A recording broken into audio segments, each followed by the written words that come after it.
Voilà, bonjour à tous, je m'appelle Michel Loria, je suis professeur dans le domaine de la robotique à EPIA, l'école d'ingénieurs de Genève.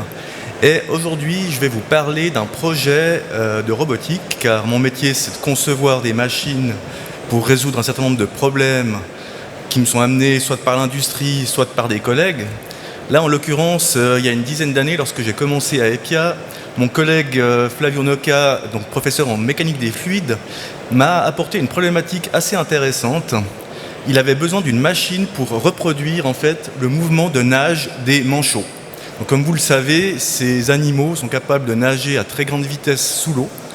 Et il voulait comprendre par des expériences en bassin de carène, donc dans l'eau, comment la physique de la nage du manchot était faite. Pour ce faire, il avait besoin d'une machine et à l'époque, il utilisait déjà un robot industriel standard. Donc c'est ces robots articulés qu'on retrouve un peu partout. Le problème qu'il avait, c'est que la dynamique de son robot n'était pas suffisante pour aller chercher les hautes vitesses et les hautes accélérations sous l'eau que ces animaux étaient capables de produire. Il m'a donc consulté afin qu'on puisse ensemble trouver une solution à cette problématique. Nous avons ensuite eu la chance de pouvoir recruter en 10 ans un certain nombre d'étudiants qui étaient assez doués dans leur domaine. Nous avions recruté à l'époque donc un premier étudiant qui avait fait son bachelor en génie mécanique et qui avait conçu un nouveau mécanisme qui était basé sur une architecture à cinématique parallèle. Alors qu'est-ce qu'une architecture à cinématique parallèle ?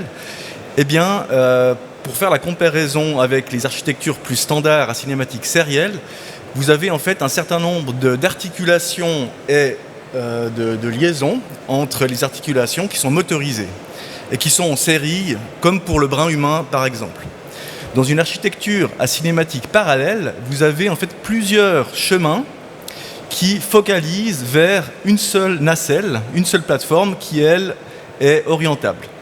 Donc le problème était de reproduire le mouvement de la rotule, donc les 3 rotations d'une rotule. Et grâce à ce mécanisme, à architecture parallèle, nous étions en mesure de fixer nos moteurs sur une base fixe et du coup être capable de mettre de très gros moteurs pour actionner tout ça. Alors une rotule possède 3 degrés de liberté, d'où les 3 moteurs que vous voyez ici à l'arrière du mécanisme. Ces 3 moteurs sont fixes. Du coup, contrairement à une architecture sérielle, chaque moteur n'a pas besoin d'entraîner en mouvement le moteur suivant. Donc là, les 3 moteurs sont fixes et c'est un mécanisme de transmission qui est situé ici dans cette espèce de cylindre qui transforme le mouvement de 3 moteurs à arbres parallèles non coaxiaux en mouvement de 3 arbres qui sont parallèles coaxiaux. Ensuite, grâce à 3 séries de liaisons cinématiques basées sur des pivots, nous sommes capables en fait d'articuler cette nacelle ici à l'aide de 3 degrés de liberté. Alors les challenges étaient multiples. Tout d'abord au niveau de l'intégration mécanique, transformer 3 mouvements à arbres parallèles en 3 mouvements coaxiaux, donc a nécessité un certain nombre d'essais, de prototypes pour arriver finalement à cette solution. Nous avons eu plusieurs itérations en 10 ans. Nous avions commencé par faire ce qu'on appelle un mécanisme à entraînement direct, où les 3 moteurs qui étaient à entraînement direct étaient simplement placés à la queue leu-leu à l'arrière et entraînaient chacun leur arbre respectif. Ce mécanisme-là a pu être utilisé ensuite pour différentes recherches effectuées par des doctorants dans des universités qui ont pu donc immerger le mécanisme dans l'eau afin d'étudier les mouvements de la nageoire de manchot. Évidemment, en tant qu'école, donc à vocation industrielle, nous nous sommes intéressés à des applications qui auraient pu intéresser le monde de l'industrie. Et récemment, il y a 2 ans, nous avons pu obtenir un sponsoring de Maxon Moteur qui nous a permis de réaliser ce prototype ici. Et c'est ce que nous allons vous montrer maintenant. Donc, ce prototype qui est actuellement exposé sur le stand Genève Innovation, eh bien, il n'y a pas de vidéo qui marche, tant pis. Donc ce prototype est exposé sur le stand Genève Innovation et permet d'observer les différents moteurs actionnés par un automate qui fonctionne sous LabVIEW. Les algorithmes qui ont été développés par plusieurs générations d'étudiants fonctionnent en temps réel et permettent de synchroniser les trois moteurs afin d'obtenir le mouvement ici de la rotule. Les avantages par rapport au robot sériel, donc c'est la très grande dynamique et la très grande rigidité de la nacelle. Et cela ouvre des perspectives pour des applications horlogères, comme par exemple la visitation de montres lors du montage d'un cadran.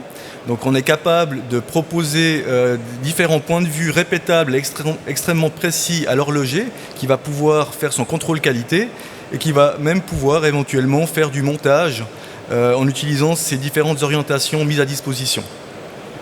D'autres applications possibles que nous voyons, c'est tout ce qui est usinage, soit par laser, soit par usinage conventionnel, en collaboration évidemment avec un deuxième robot qui pourrait être un robot sériel, XYZ.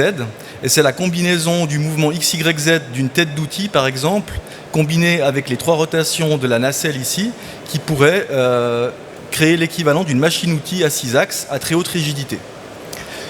Peut-être un dernier mot concernant le contrôle qui a été réalisé sur cette machine. Donc, comme vous le savez sûrement, donc, le réflexe qu'on a pour représenter les orientations, c'est d'utiliser les degrés et les radians.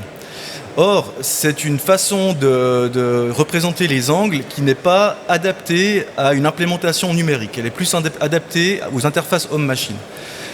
Donc les problèmes, évidemment, c'est qu'avec les degrés ou les radians, vous avez pour le même angle une infinité de représentations possibles à un facteur 2π près. Ça, évidemment, ce n'est pas adapté pour les ordinateurs qui ont un espace qui est limité dans leur mémoire. Vous avez également des problèmes de singularité qui se posent avec des divisions par zéro lorsqu'on utilise ce type de représentation. Là, le challenge, ça a été de trouver une modélisation mathématique qui est exempte de ces problèmes de singularité. Et là, nous sommes partis sur une approche totalement originale où, pour piloter les moteurs, nous sommes partis sur ce qu'on appelle les phaseurs complexes qui sont très utilisés en électrotechnique. Donc, on représente un angle avec deux nombres dont la somme des carrés vaut 1.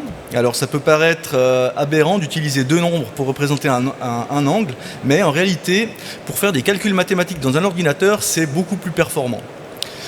Deuxièmement, pour représenter l'orientation, nous sommes partis sur ce qu'on appelle des quaternions. Donc c'est une représentation complexe dans un espace à 4 dimensions de l'orientation. Donc c'est un peu comme un point qui se déplace sur une sphère de 4 dimensions. Et grâce à cette technique, nous avons pu dériver tous les modèles cinématiques et dynamiques et nous avons pu les implémenter dans l'automate en temps réel. Nous avons également pu implémenter un certain nombre de générateurs de trajectoires dans ces espaces de quaternions. Et le résultat, c'est un mouvement très fluide et une interactivité en temps réel avec les mouvements de la machine, sans risquer de collision, par exemple, entre les axes.